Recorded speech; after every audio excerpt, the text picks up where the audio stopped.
अकोला तालुक्यातील बोरगाव मंजू येथील वंचित बहुजन आघाडीचे युवा कार्यकर्ते मंगेश तायडे यांच्या वाढदिवसाचे औचित्य साधून त्यांच्या मित्रपरिवाराने स्थानिक डॉक्टर बाबासाहेब आंबेडकर सभागृहात 21 ऑगस्ट रोजी रक्तदान शिबिराचे आयोजन करण्यात आले होते।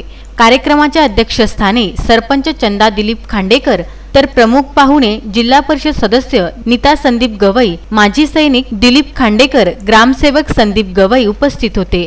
सर्वप्रथम डॉक्टर बाबासाहेब आंबेडकर छत्रपती शिवाजी महाराज यांच्या प्रतिमेचे पूजन मान्यवरांच्या हस्ते करण्यात आले। त्यानंतर रक्तदान शिबिरास सुरुवात करण्यात आली। यावेळी विजय तायडे, राहुल आठवले, प्रवीण इंगडे, अंकित लाळ, अक्षय सरकटे, अमर तायडे, आशिष तायडे, अजय वानखडे, सौरभ तायडे यांच्यासह जवळपास 50 युवकांनी रक्तदान केले। रक्तसंकलन करण्यासाठी अकोला सर्वोपचार रुग्णालयातील कर्मचारी यांनी काम पाहिले। संतोष गवई, विदर्भ न्यूज, बोरगाव मंजू।